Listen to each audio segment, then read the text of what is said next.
um simulador. O simulador, né, aquele simulador WinPLC7, ele é muito bom, tá? Inclusive, a própria Siemens, né, ela não libera uma versão gratuita do seu TIA Portal, né? Ela libera um trial bem pequeno, pouco tempo, sabe? Então, se a gente quiser trabalhar com o Step 7, que é a linguagem da Siemens, a gente tem que adquirir o TIA Portal se a gente não utilizar esse WinPLC7 que a gente está usando. Então, esse WinPLC7 é realmente um software que, para a gente, é uma mão na roda, né? Que a gente consegue desenvolver toda a nossa lógica, fazer todo o nosso projeto, sem precisar adquirir um software cuja licença aí beira os R$10.000, tá?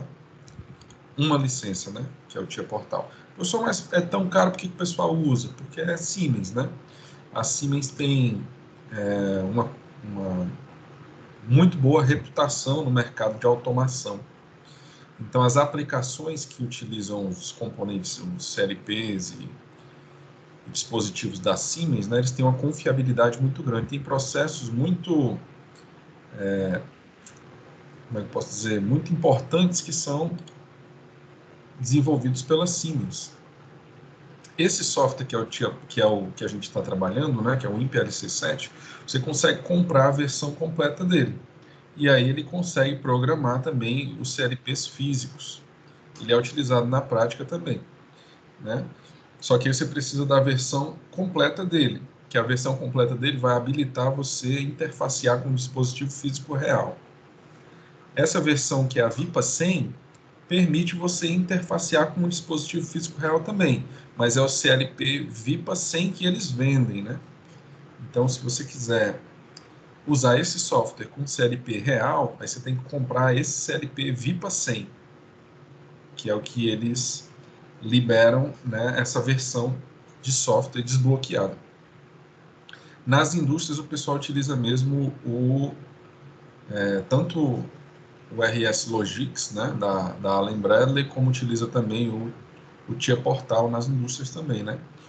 O CLPs S7300, que foi a família que mais vendeu da Siemens, né, está espalhada aí por diversas indústrias, né. Então, muita indústria adquiriu a tecnologia da Siemens para fazer os seus processos automatizados. E é assim que essas empresas, né, elas sobrevivem, digamos assim. Não sobrevivem, né, elas lucram, né? Elas ganham bastante dinheiro. Então, elas vendem a solução, e a solução é proprietária, então você tem que adquirir sempre produtos, né, e consultoria, né, da própria empresa. Então, você fica preso àquela empresa, o que pode ser algo bom, que você vai ter um bom atendimento, um bom suporte com profissionais que conhecem o seu processo, porque eles basicamente que desenvolveram a sua automação, né, e ao mesmo tempo ruim, porque se eles onerarem o suporte, né, se eles fizerem o suporte se tornar mais caro, se as peças deles se tornarem mais caras, você está preso à tecnologia, você vai acabar tendo que pagar o preço, né? Mas realmente para automações mais sensíveis, assim, com aplicações que requerem uma precisão, uma exatidão, requerem dispositivos muito confiáveis, aí geralmente a gente recorre aos grandes fabricantes, que é a Allen Bradley, a Siemens e a Schneider. Okay? Então, deixa eu compartilhar aqui novamente, pessoal, aqui a nossa janelinha, né? A nossa aula.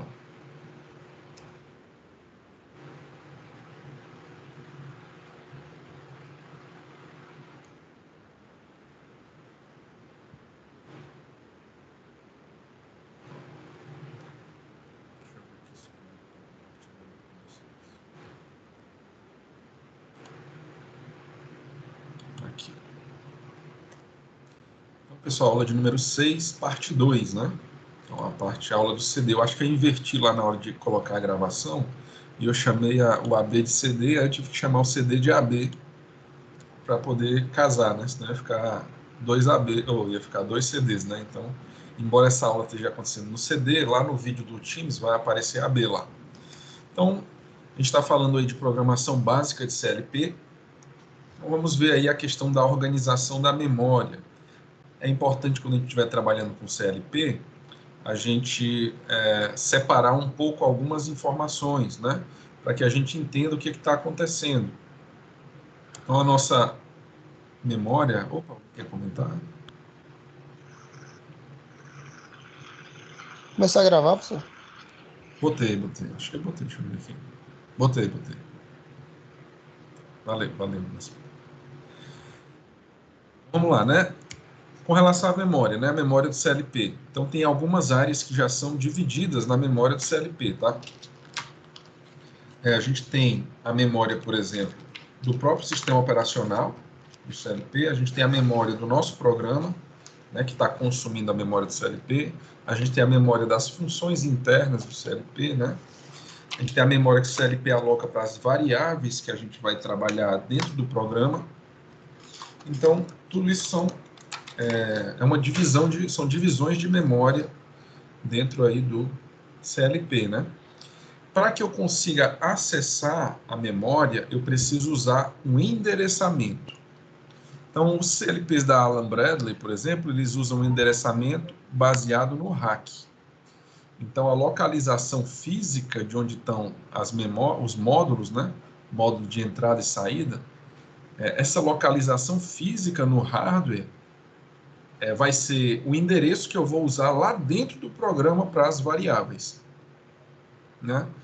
Então, alguns CLPs usam a memória, né, o endereçamento de memória de entrada e saída, baseado no RAC, né, na localização física do módulo. E já outros CLPs usam o endereçamento, né, de entradas e saídas baseado em tags. Então, que é o que a gente fez agora há pouco, né? Os endereços físicos, que é naquele modelo byte-bit, a gente associa a tags naquela tabela de tags, né? E aí a gente facilita a questão da localização no programa de qual é aquela entrada. Se é a entrada que está ligada ao sensor de luz, se é a entrada que está ligada ao sensor, por exemplo, capacitivo, ou se é a saída que está ligada lá na bobina da contactor, ou se é a saída que está ligada no LED. Então a gente usa tags para poder facilitar essa leitura, né? E a gente faz essa associação entre os nomes das tags e o endereço físico do CLP. Então aqui o espaço de memória, ó, ele dividido, né? Como a gente falou para vocês, ó, no próprio CLP a gente tem as funções do próprio sistema, uma área reservada e uma área do programa do usuário, que é o programa que a gente desenvolve. E aí tem as rotinas que o nosso programa chama, né? A gente pode chamar aquelas funções lá que eu mostrei para vocês lá no catálogo, né?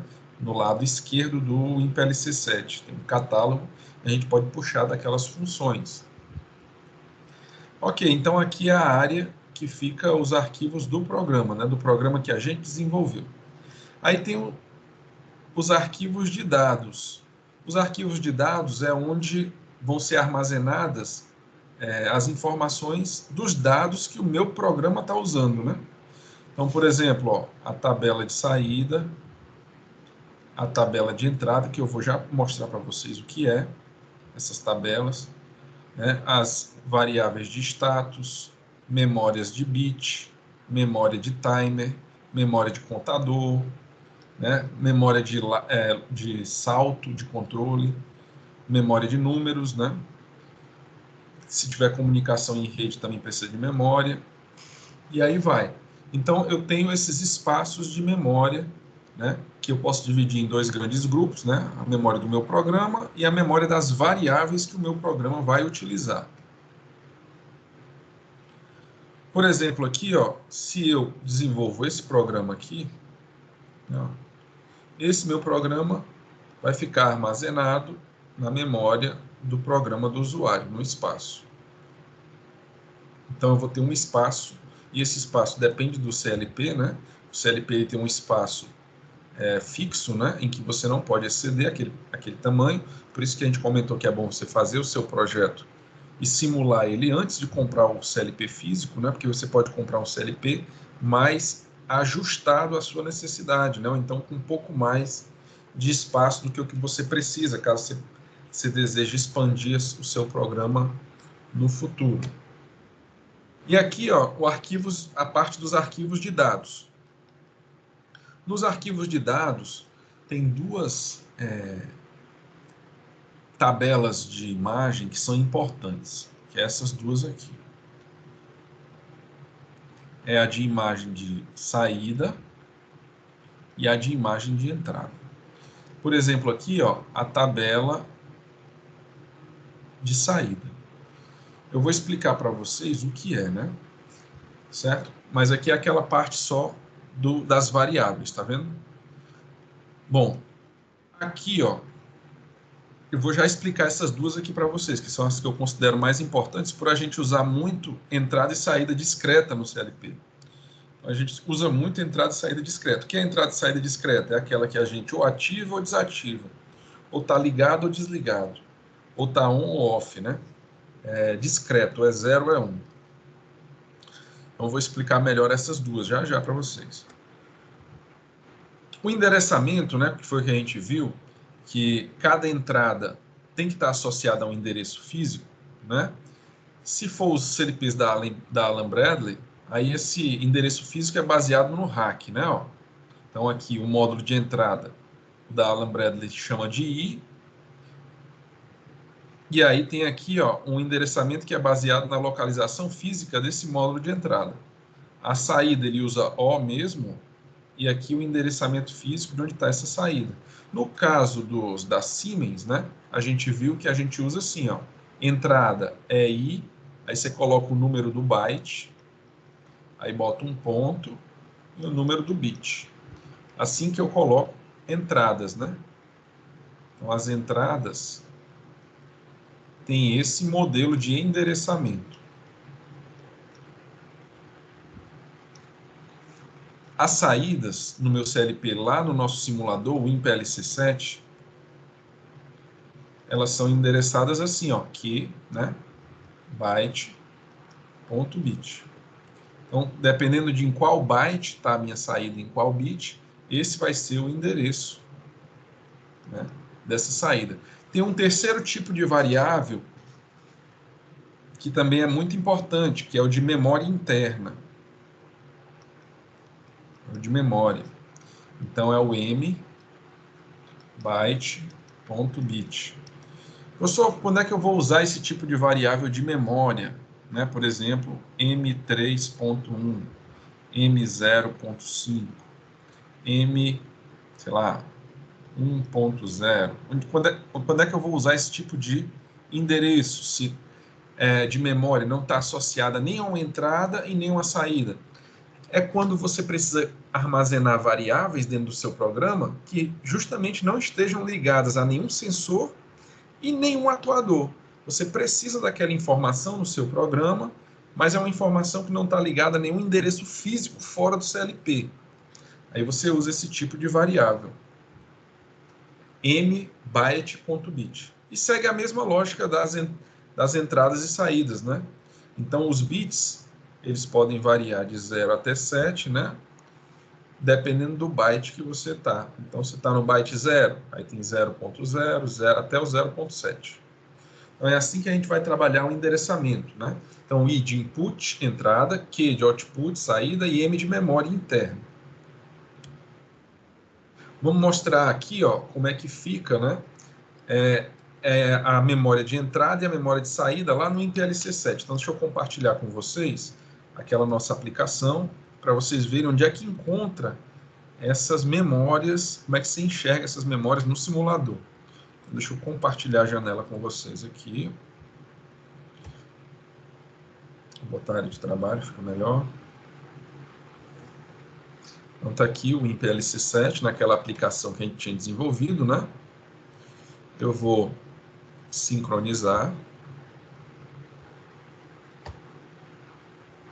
Vou rodar o CLP, botar ele para funcionar. Está funcionando. Vou mandar monitorar, para eu poder ver o que está acontecendo aqui. e vou abrir a máscara. Professor, no meu não apareceu nada, não. Apareceu não aí? Se é só o meu, tá só o RF. Às vezes ele dá esse negócio mesmo. Deixa eu fechar e compartilhar de novo. Peraí. Deixa eu botar aqui a área de trabalho. Agora foi. Apareceu? Então o que eu Sim. fiz? Ó? Eu abri aquela aplicação, né, que a gente estava desenvolvendo, ó, da partida direta, né? Aí, beleza, eu vou mandar sincronizar com o CLP, né? Então, o software mandou agora o programa para o CLP. Aí eu vou ligar o CLP, aqui, run.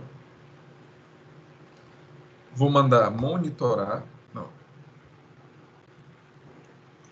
para poder acompanhar o programa, a execução do programa, e vou ajustar aqui a máscara para eu ver o CLP real, né? Deixa eu maximizar aqui, ó. Já está aqui a máscara, né? Ok. Então, onde é que eu encontro aqui no meu simulador as tabelas de memória? Aí você tem bem aqui, ó, um óculos cinza aqui, ó. Esse botão do óculos cinza, bem aqui, ó, em cima aqui do conteúdo do projeto, ó. Se eu clicar aqui, ele vai me mostrar as memórias internas do CLP. E aí você pode configurar isso aqui do jeito que você quiser. Vamos fazer o seguinte, eu vou só incluir aqui uma memória, só para vocês verem. Dar um stop aqui, parar de monitorar. Eu vou incluir uma memória aqui, só para vocês verem também a memória lá na tabela de memória do CLP. Então, eu vou botar, sabe aonde? Eu vou botar aqui, ó.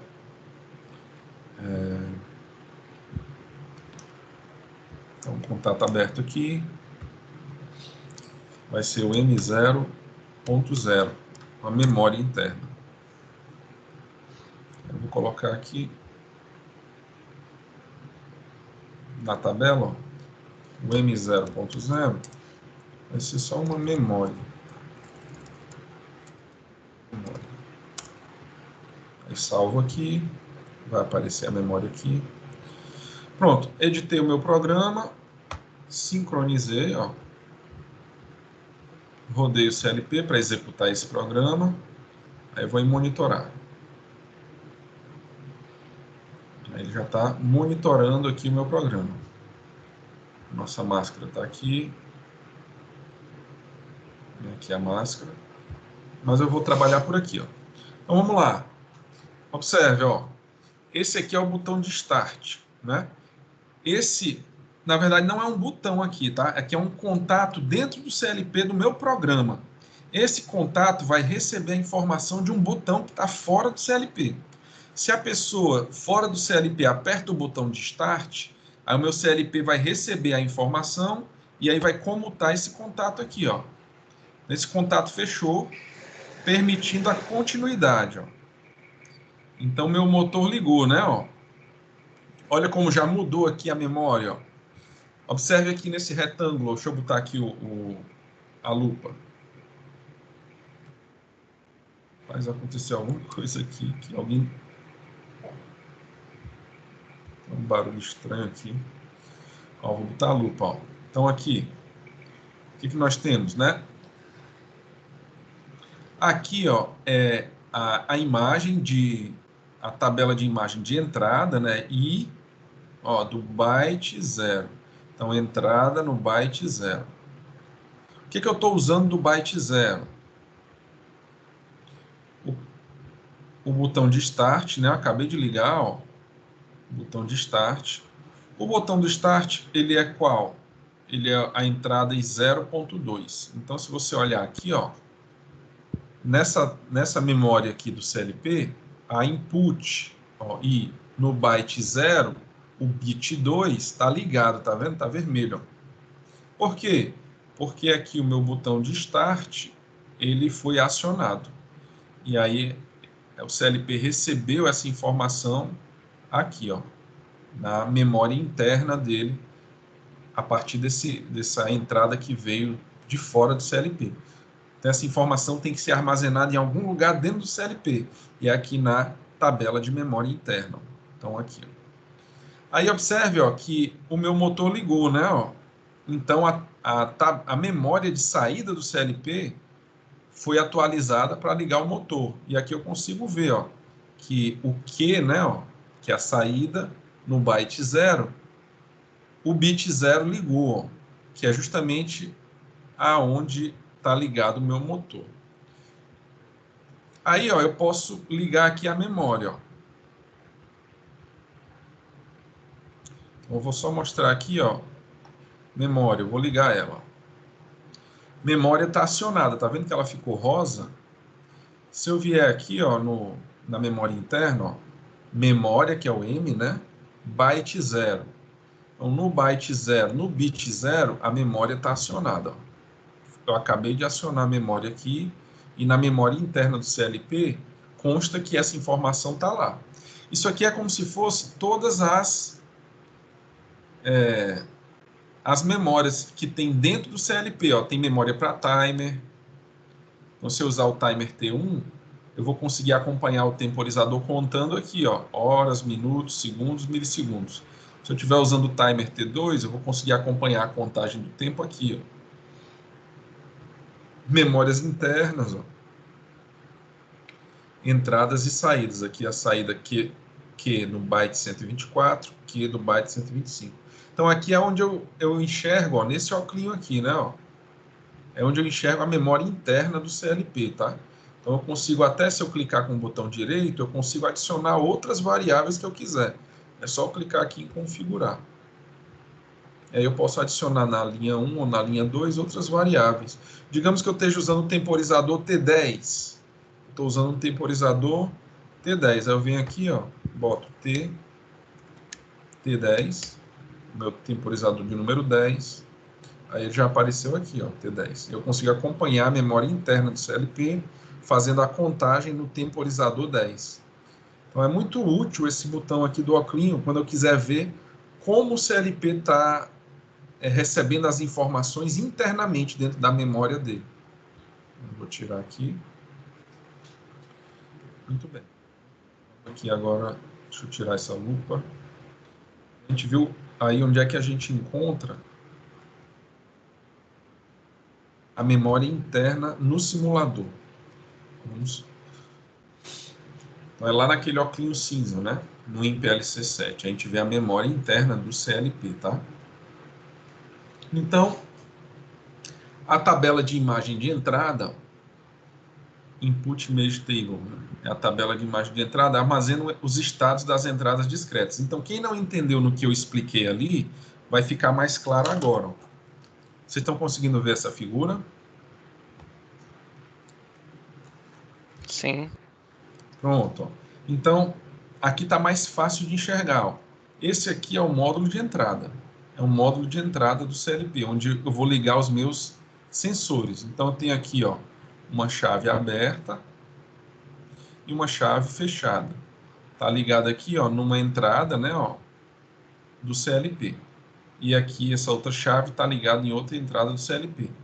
Olha aqui, ó, quando a chave está aberta, aqui é a fase, né? Ó.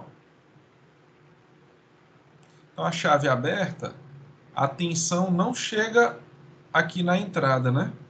Então, o que o meu módulo de entrada, ó, esse aqui é o módulo de entrada. O que o módulo de entrada vai dizer para o meu CLP? O que o módulo de entrada vai dizer para o processador? Vai dizer que nessa entrada não teve nenhuma informação chegando. Aí vai lá na memória de entrada aparecer um 0 lá. Agora, se no outro sensor, ó, na outra botoeira, eu pressionei a botoeira, fechou, aí está chegando uma tensão aqui, né? Aí o que o meu CLP, o módulo de entrada, vai informar para a memória do meu CLP? Vai informar que essa entrada está recebendo informação. Ó. Então vai aparecer um 1 na memória, no arquivo de memória do CLP. Onde é que está esse arquivo de memória? Aqui no óculos cinza, né? Ó. Vou apertar aqui o botão de stop. Ó. Meu botão de stop, ele não recebeu informação, né? Observa, quem é o botão de stop? O botão de stop é a entrada em 0.1. Então, ó, lá no byte 0, no bit 1, tá apagadinho, tá vendo? Ó? Não está recebendo informação de fora do CLP. O byte 0 no bit 1. Tem que botar a lupa de novo, né? Então, ó, aqui, ó, no byte 0, no bit 1, não está recebendo nenhuma informação, não está recebendo, né? Então está apagado. Agora, se eu pressionar aqui o botão de stop, simulando que alguém apertou a botoeira lá fora, tá chegando informação agora, ó, aí vai para 1. Tá certo? Então, se tem tensão no pino de entrada do CLP, para cá vem a informação ligado. Se não tem tensão no pino de entrada do módulo CLP, aqui fica apagadinho. Ó. Então, por exemplo, se o relé lá acionar e mandar uma tensão para o contato, ó, aí já aciona aqui também no byte 0, no bit 0, já recebe a informação que veio lá de fora. Então, tudo depende de como está chegando a informação do CLP, tá? Então, é importante a gente casar o nosso programa, né? Ó, casar a informação do nosso programa com o estado das chaves e sensores que estão ligados externamente no CLP. Então, o CLP sempre vai interpretar assim. Se não chegar a tensão, ele manda um 0 lá para dentro do CLP, se não chegar tensão. E se chegar tensão na entrada, ele manda um 1. Ó. É assim que o CLP recebe as informações do mundo exterior.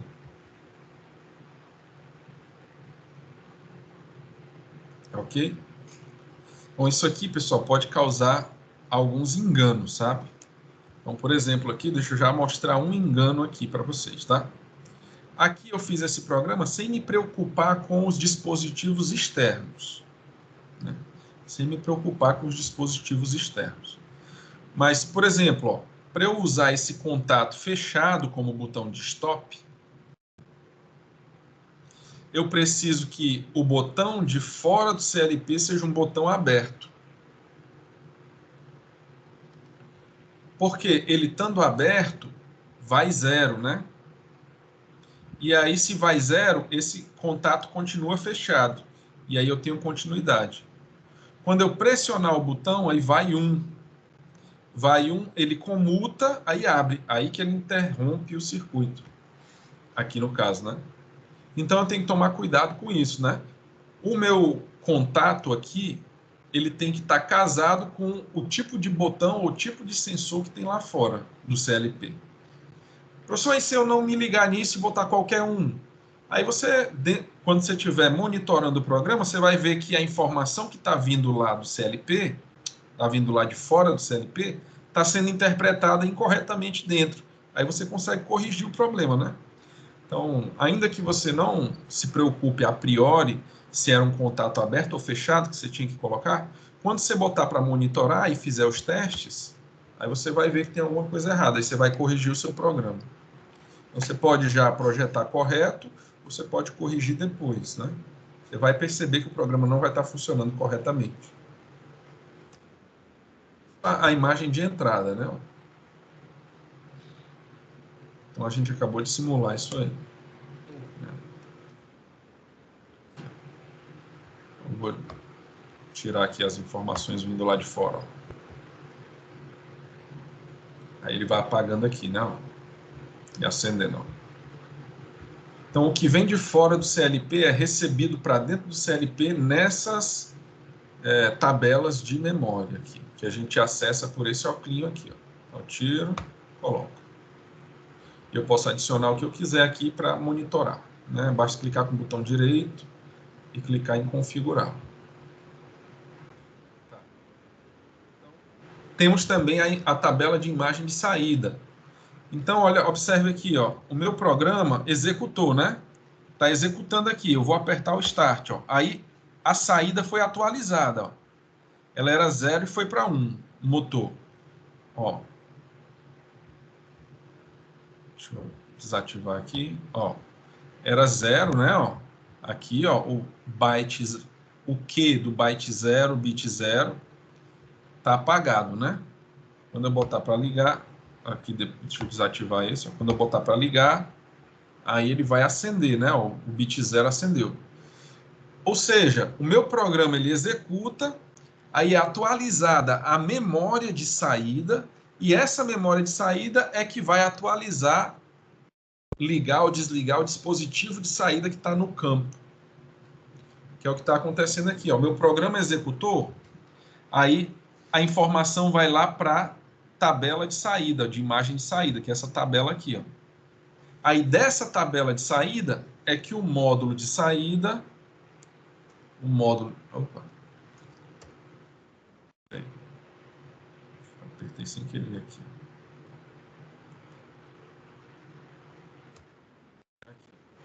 Então, meu programa executou, atualizou aqui a tabela de saída, aí essa tabela de saída, que é memória, é que vai ser levada para o módulo de saída, e aí, a partir dessa informação que o módulo de saída recebe, ele vai desligar ou ligar as coisas físicas que estão ligadas fora do CLP. Então, muito bem, então ficou simples, né? Agora, vou mostrar uma figurinha que vai deixar agora mais claro isso aí que a gente está mostrando. É importante entender isso aqui, pessoal, porque senão a gente abstrai muito da realidade, sabe? Se a gente abstrair muito da realidade, a probabilidade de errar é muito grande. Então é bom a gente estar olhando para o físico real, digamos assim, o que está no campo, né, da nossa aplicação, e o que está no nosso programa. Então, o que o nosso ciclo de scan faz? A gente já comentou um pouquinho do ciclo de scan, só relembrando, né? Quando o CLP é ligado, aí o CLP lê as variáveis de entrada lá no módulo de entrada, escreve nas memórias de entrada, o programa é executado, né? O programa aqui em ladder é executado, aí o programa, depois de executado, atualiza a memória de saída. Aí a memória de saída, ó, manda a informação para o módulo de saída, né? E atualiza o módulo de saída.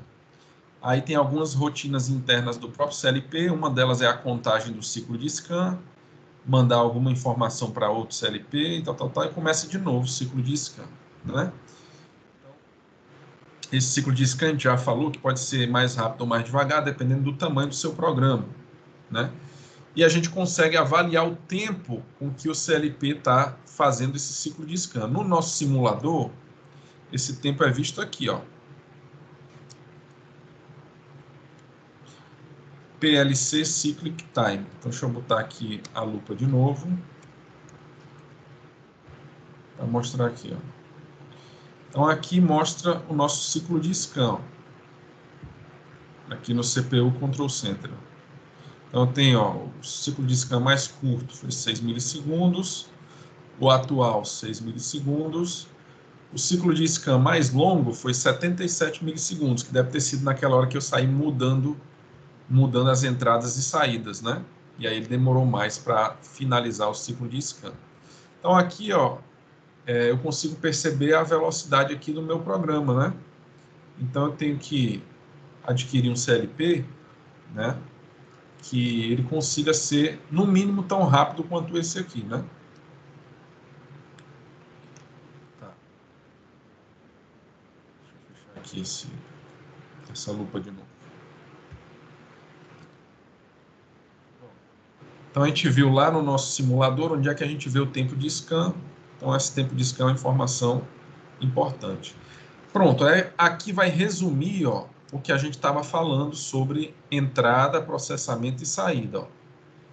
Então, no módulo de entrada, eu vou receber os dados, né?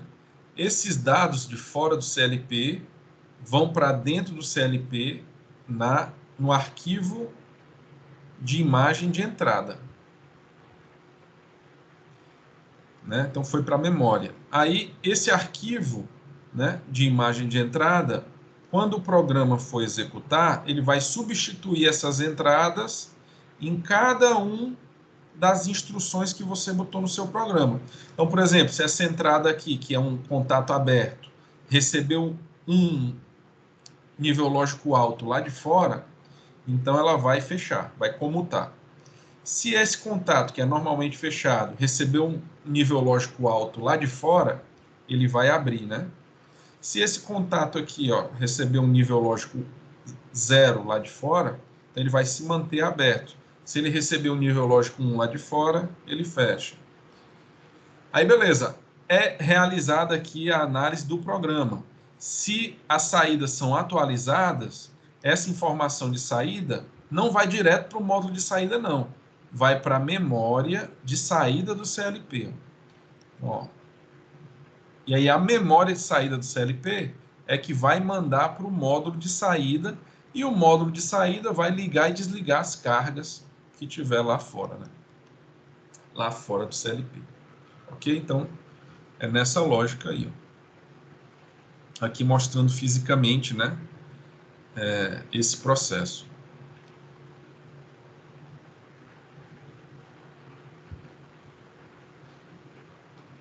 Olha aqui, ó, como é que está esse casamento, né? Vamos olhar esse casamento aqui, ó. Esse casamento está assim, ó, observa aqui, ó. O dispositivo de entrada é uma chave normalmente fechada, estão vendo aqui? Não a chave normalmente fechada, né? Então está chegando aqui no módulo de entrada, nível lógico alto, né? Está chegando 1 aqui. Aí, esse 1, esse nível lógico alto, está vindo aqui para memória de entrada, ó. Essa informação da memória de entrada vai ser passada para o programa. Então, se está chegando 1 aqui da entrada, esse contato que é aberto, ó, ele vai comutar, vai fechar. E aí eu vou ter a continuidade para cá. Ó.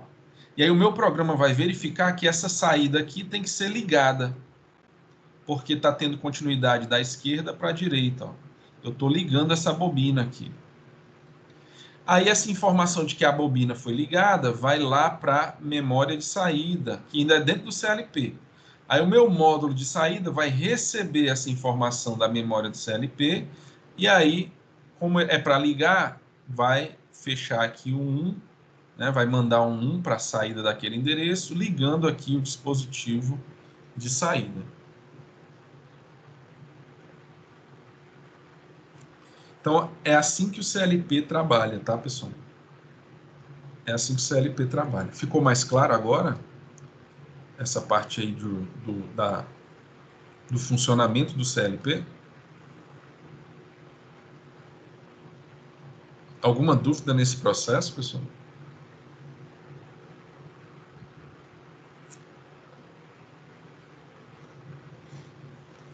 Muito bem, então a gente tem um programa aqui, ó. E como é que o CLP executa esse programa? Como é que ele interpreta as instruções que a gente bota nesse programa? Então, ó, aqui eu tenho, por exemplo, um programa de múltiplas networks, né? Como é que ele interpreta, né? Ele interpreta da seguinte forma, ó. Ele começa a interpretar da esquerda para a direita e de cima para baixo até terminar o seu programa. Depois que ele faz essa varredura, aí ele começa no começo de novo. Volta para cima, aí vai da esquerda para a direita, interpretando aqui as instruções, e de cima para baixo. Vai fazendo assim. De cima para baixo, da esquerda para a direita. Então aqui, por exemplo, ele vai... Por exemplo, essa instrução, ele vai olhar aqui na tabela de entrada se tem 1 ou 0 nela, no endereço dela. Se tiver 1, fecha. Se tiver 0, deixa aberto. Aí, opa, aqui, ó, como essa aqui ficou aberta, então ele avalia que essa bobina não liga. Aqui, se tiver um 0 aqui, não fecha. Se tiver um 0, não fecha. Então não passa nada, essa bobina aqui não liga. Agora aqui, digamos que nessa instrução, né, vem um 1 lá de fora. Então ela fechou. Nessa instrução que é fechada, veio um 0 lá de fora. Então ela se manteve desse jeito. Essa instrução que é aberta, veio um 1 lá de fora, e ela fechou. Opa, então se está fechado, fechado, fechado, então teve continuidade e essa bobina aqui vai ligar. E aí ele vai executando o programa. Aí agora executa essa linha, terminou de executar a linha, essa saída aqui é atualizada na memória de saída do CLP. Essa memória de saída vai mandar a informação para o módulo de saída. E o módulo de saída vai atualizar as saídas do CLP. Então, quando você for pensar em fazer o seu programa, pense, né, que o CLP interpreta as instruções que você está colocando de cima para baixo, da esquerda para a direita. Então, o que tem prioridade maior, você coloca na primeira network. O que tem prioridade menor, você vai colocando mais para baixo, né? Como assim, professor? Por exemplo, ó, vamos pegar aqui o nosso IPLC aqui, né? Vamos fazer um exemplinho aqui, ó. Vou parar de monitorar. Não, Oi? eu posso colocar, por exemplo, uma bobina aqui embaixo e, tipo, a mesma referência lá em cima? Pode, Pode. Que pode. aí ela tá ali, é quando executa lá embaixo, ele muda, né? Legal isso aí. Isso, é. Aí ele muda quando chega lá embaixo. O bom é Uhum. que como o ciclo de scan é tão rápido, que embora ele esteja executando essa linha primeiro e só depois vai executar a última, o ciclo de scan é tão rápido que o dispositivo de saída a gente nem percebe que tem esse delay. É como se fosse tudo de uma vez, né? São milésimos de segundo. Uhum. Então, tipo, a gente interpreta linha por linha, mas é meio como se fosse instantâneo, né? Tudo. Isso, exato.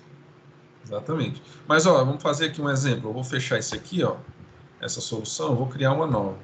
Então, vou colocar aqui, ó, vou botar aqui, opa, criar uma nova solução. Vamos fazer um exemplo aqui, ó, vamos botar assim, motor sequencial. Então, eu vou criar assim uma solução que é para motor sequencial. Deixa eu tirar aqui esse óculos, né? Pronto. Vou abrir o OB1, que é onde eu programo, né? E aí, ó, eu vou fazer o seguinte, digamos que eu tenho uma chave aberta aqui, que vai ligar a contactora K1, que vai fechar o meu primeiro motor. Então tá aqui. Então a minha entrada I0.0 vai ser, ó, o I0.0 vai ser o meu start 1, né, para ligar o motor 1. E o meu Q0.0 vai ser o Q0.0 vai ser o próprio motor 1. Motor 1. Vou salvar para ele atualizar aqui. Aí aqui, ó, eu vou adicionar uma nova network. Aí eu vou colocar aqui um contato aberto, ó, que vai ser do próprio motor 1, Q0.0, do próprio motor 1, ó. E aí eu vou botar aqui o botão I0.1, que é o segundo botão, I0.1. Porque o I0.0 é o start 1, né? Então o I0.1 vai ser o meu start 2. Vou salvar aqui. O meu start 2. Aí eu vou ligar o meu segundo motor nessa network. Ó. Vai ser, se o motor 1 é o Q0.0, esse aqui vai ser o Q0.1. Aí vai ser o Q0.1, vai ser o meu motor 2. Ó. Aqui. Então o que, que vai acontecer aqui? Ó? O que está acontecendo aqui? Então eu vou sincronizar com o meu CLP. Vou ligar o CLP. Vou botar para monitorar. E vou mostrar a máscara. Aqui é a máscara. Só colocar aqui para 0. E aqui para 0 também. O que, que eu fiz nesse programa? Ó?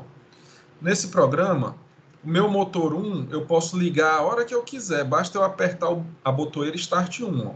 Então, se eu aperto a botoeira Start 1, meu motor 1, né? A contactora do motor vai fechar e o motor 1 vai ligar. Ó.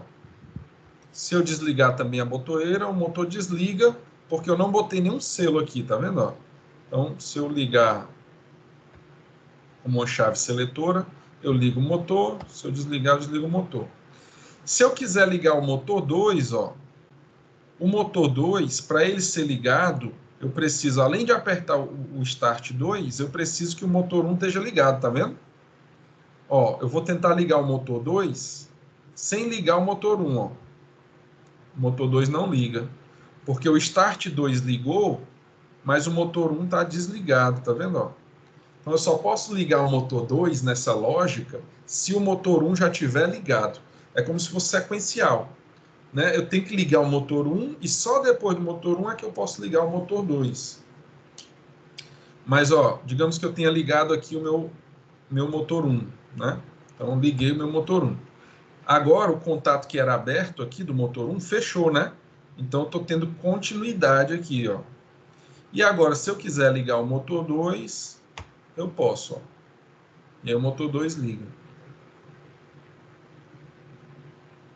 Então, embora, ó, desse jeito aqui, o mais correto, né? Se eu quero que o motor 1 seja ligado primeiro e depois seja ligado o motor 2, o mais correto é eu colocar a network que liga o motor 1 primeiro e depois coloco a network que liga o motor 2, tá certo?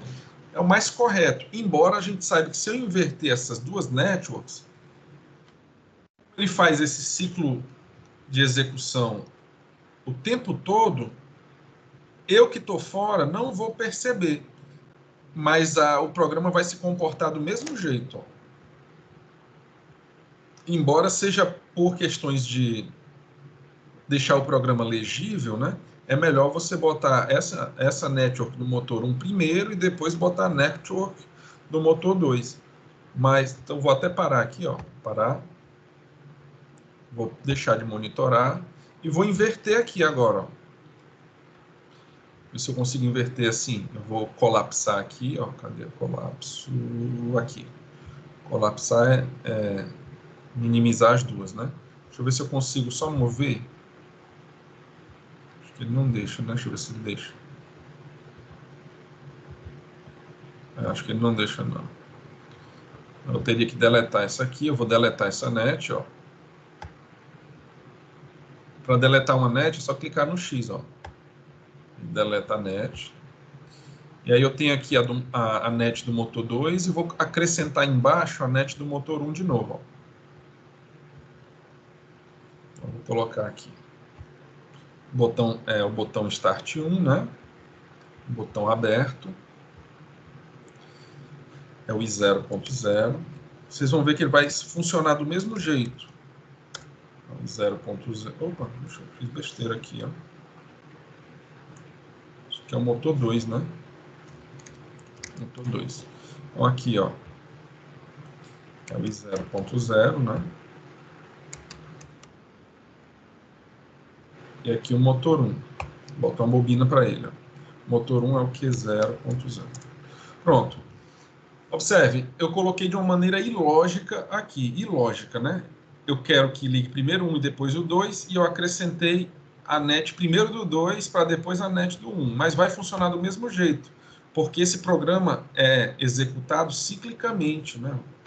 Vamos dar uma sincronizada aqui e vou botar para monitorar. Se eu pegar aqui, ó, vai funcionar do mesmo jeito, ó. Eu vou tentar ligar o motor 2 sem ligar o motor 1, ó. Não acontece nada. Se eu ligar o motor 1 primeiro, aí eu consigo ligar o motor 2. Né? Embora ele interprete da esquerda para a direita e de cima para baixo, né? Ele fica fazendo esse programa em loop o tempo todo. Então, isso aí corrige alguns tipos de problemas que podem acontecer, né? Então, eu tenho que também me atentar a isso, né? O programa ele fica executando ciclicamente o tempo todo. Então, o tempo todo ele fica avaliando e atualizando a saída a partir das entradas. Não é um programa que ele vai executando, aí chega no return 0 e acaba, que era que nem a gente fazia na lógica de programação, vocês lembram? Então, a gente botava as instruções uma depois da outra, Aí lá embaixo a gente botava um return 0 e aí o programa acabava. Aqui em CLP não é assim não, tá? O programa ele fica executando continuamente, então você tem que ter isso na cabeça quando você está fazendo um programa, né? Que aquelas instruções que você está colocando, elas vão ser avaliadas o tempo todo. Beleza? Deu para entender isso aí, pessoal?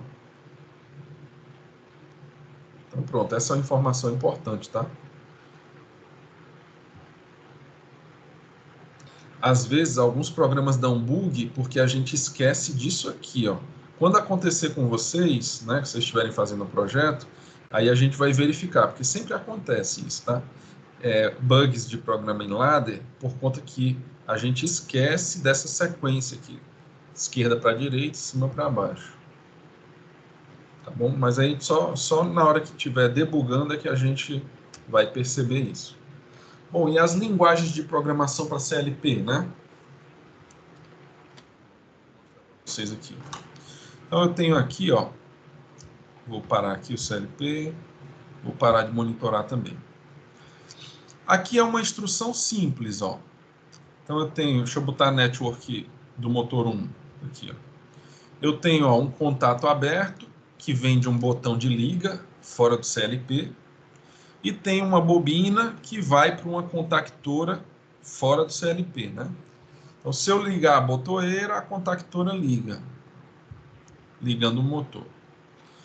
Aí isso aqui a gente fez em ladder, mas se eu quisesse, por exemplo, em diagrama de blocos, aí ficaria assim, ó. O botão Start é igual ao que vai acontecer no motor. Ó, então, se o Start for 1, o motor também vai ser 1, liga. Se eu fizer em lista de instruções, ó, eu clico aqui e ele vai dizer, ó, a variável A é o Start 1, vai ser igual ao motor 1, que é a saída aqui, que é 0.0. A gente vai usar a linguagem ladder, tá? Que é a mais intuitiva. Ó, aqui, ó. Nesse caso aqui, ó, vamos olhar aqui o ladder, ó. O ladder aqui, ó, é o contato aberto de motor 1, insere com o contato aberto do Start 2, ligando ou não a bobina do motor 2. Como é que isso aqui seria em diagrama de blocos? Observe que é um contato insere com o outro, né? O motor só vai ligar se ambos os contatos estiverem acionados, não é assim? Então isso aqui é como se fosse, eu preciso que o motor 1 esteja ligado e o Start 2 esteja ligado. É a função lógica E. Bom, para a gente não interessa isso por enquanto, mas só para dar esse exemplo aqui, ó. Então ele está usando um bloco, ó, que é o bloco E lógico. Então, se o motor 1 e o Start 2 estiverem ligados os dois, aí ele liga o motor 2. Então, aqui já é usando diagramas de blocos, ó, essa linguagem FBD. E STL? STL é lista de instruções. Então, se o motor 1 estiver ligado e o motor 2 estiver ligado, aí, e o Start 2 estiver ligado, o motor 2 vai estar ligado. Então, não é tão claro isso aqui, tá vendo? Ó? Esse tipo de programação não é tão claro, né? Aqui parece assembly. Eu não sei se algum de vocês teve que ou já estudou alguma vez na vida assembly. É uma linguagem de programação em baixo nível. É semelhante a isso aqui, ó. É muito grosseiro assim para a gente entender. Diagrama de blocos, que é o FBD, já melhora um pouco, mas o ladder é bem mais intuitivo, né? Então a gente tem algumas linguagens de programação para CLP. Ó. Temos aqui padronizadas, né? Internacionalmente temos 5 linguagens, ó, de programação para CLPs. A ladder, que a gente vai usar, que é uma linguagem gráfica. Se eu tivesse em sala de aula, hein? Um espirro desse, hein? Ave Maria, distância também. Rapaz, ia ser um... Não dá perreado, né? Mas eu tô bem, pessoal. Ó. Um espirro desse, mestre, a gente pegasse um pouco da sua inteligência, já tava valendo, viu? Opa, obrigado. Valeu, Telson. Obrigado, cara. Mas acho que, mas Deus o livre, assim, né? É só um espirro aqui, eu acho que porque eu estou fechado, né? Aqui num ambiente fechado, aí o ventilador está ligado, eu acho que é isso. Obrigado pelo elogio, Telson. Então, pessoal, linguagens de programação, né? Nós temos o diagrama ladder, que é o que a gente vai usar, diagrama de blocos, que é o FBD, né? Que a gente não vai usar, mas a gente pode, se quiser, ver o equivalente ao ladder, né? Lá no nosso simulador. E tem esse SFC, né? Que é como se fosse fluxograma. E aí a gente tem as linguagens textuais, que é a lista de instruções, que parece o assembly, que é um negócio grosseiro pra caramba, difícil de entender, e o texto estruturado, que isso aqui parece linguagem C, tá? É possível programar CLPs com uma linguagem próxima da linguagem C? Sim, se você usar essa linguagem de texto estruturado, mas também é algo que é um pouco mais avançado também. A gente vai se concentrar só no ladder, tá?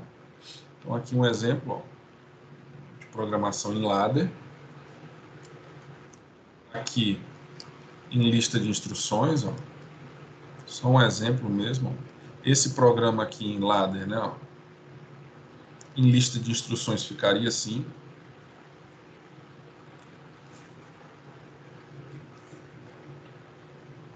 É muito mais difícil de interpretar, tá?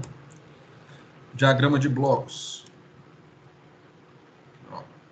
Aqui o end foi o que a gente fez lá, né? Ó. Usa o bloco end. Se for em paralelo, assim, ó, aí usa o bloco OR. Se for em série mais negado, ó, você já teria que usar esse end com essa bolinha aqui, né? Eu prefiro o ladder mesmo. Ok? Então o ladder é muito mais simples, né? É algo mais intuitivo. Como a gente já trabalhou, todo mundo, independente da área, né, viu a parte de eletricidade, né? E você sabe que é um circuito fechado.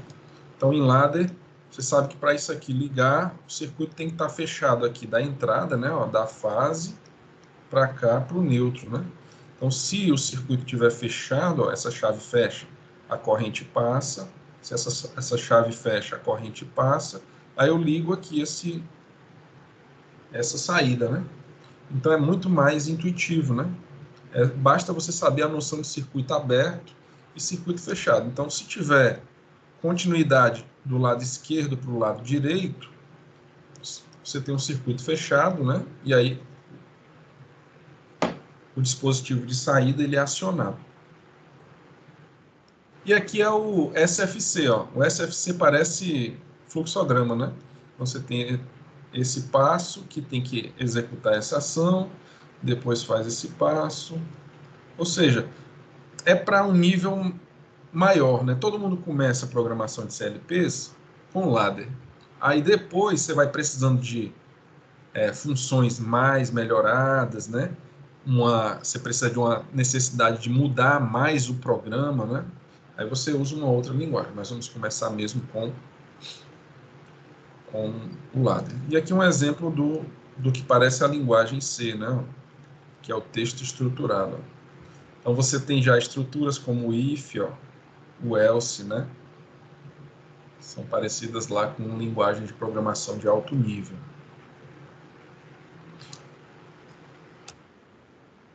É isso, pessoal. A gente já é meio acostumado, né, Manuel, com essa programação aí, já estruturada, né? Essa aqui já E até seria algo... a gente usou em microcontroladores, né? A gente já usou lá no começo Isso, exato. Ela te dá um poder a mais, sabe? Então, o texto estruturado te dá mais possibilidade de fazer o programa.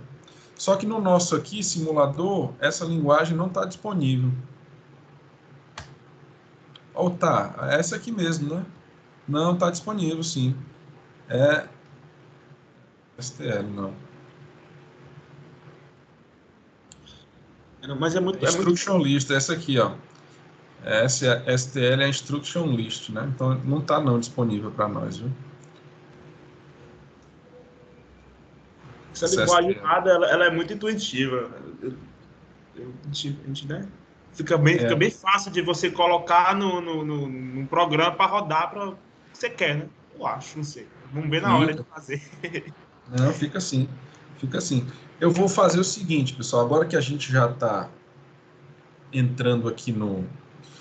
Eu já passei o trabalho para vocês, né? O trabalho lá envolve um projeto, né? Tem duas questões que são de conceitos básicos, que todo mundo tem que saber esses dois conceitos. Um é contato selo, outro é intertravamento. São dois conceitos básicos que a gente usa em comandos e usa em CLPs, tá? Então, lá no nosso trabalho tem duas questões sobre isso. E tem uma questão no projeto de um portão, tá? Automatização de um portão de uma indústria. Que aí usa um pouco mais de informações, né? Tem duas chaves fim de curso, aí tem um diagrama de comando, né? Então tá lá o projeto para vocês fazerem. Eu vou aproveitar que a gente já começou em CLPs e eu vou fazer uma listazinha de exercícios de simulação para vocês, eu botar alguns programinhas para vocês exercitarem fazendo a simulação em casa, tá bom?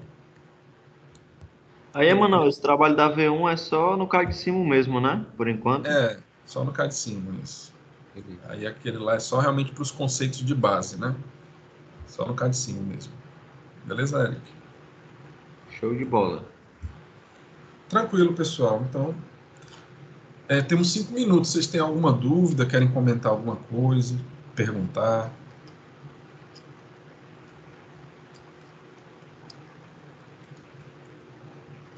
As tuas práticas, professor, quando vai ser lá? Pronto, ó, prática, né? Para a gente, pessoal, o ideal que a gente faça, né? Eu posso marcar com vocês. O ideal para a gente é que a gente marque no sábado. Por quê, né? Porque as nossas práticas, né? Elas vão demandar um pouquinho mais de tempo que uma prática normal. Como a gente vai precisar de um pouquinho mais de tempo, então a gente não pode estar limitado à hora de funcionamento, né, da faculdade lá, entendeu? Por exemplo, se a gente marca num sábado de manhã, por exemplo, ou no sábado à tarde, né, aí eu posso combinar com o pessoal lá da faculdade, e aí, por exemplo, se for de manhã, a gente ficar de 8 às 12, né, ou até um pouco mais, de 8 às 13, né, esticando um pouquinho, entendeu? Porque como são práticas que podem exigir um pouquinho mais de tempo, e a gente tem uma turma muito grande, a gente vai ter que escalonar, né, o pessoal? Aí eu vou precisar de um tempo mais estendido para fazer, sabe? Aí, se der certo para vocês, né, no sábado, né, a gente pode combinar os horários. A gente poderia fazer até sábado agora, sabe? Não teria problema, a gente poderia fazer sábado agora. Fazer algumas práticas de comandos, né? Foi o que a gente viu no começo.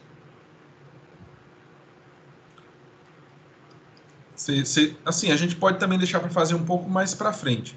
A gente já teve prática segunda-feira, né? Tá tendo prática agora, né? De mecânica básica. Só que assim, a gente tem notado nessas duas práticas, né? Que tem um pessoal que vem, que é uma minoria também, né? E tem um pessoal que prefere ainda não estar seguro para encarar uma aula presencial, sabe? Aí a gente pode combinar, né? Se vocês sentirem assim um grupo, né? Eu posso até pensar em fazer assim uma enquetezinha, né? Para saber quem gostaria de fazer, né? Por mim, é tranquilo uma aula dessas, Emanuel. Né? Não tendo muita gente e tal. Faculdade também tá, né? A gente pode segurar um pouquinho também, né?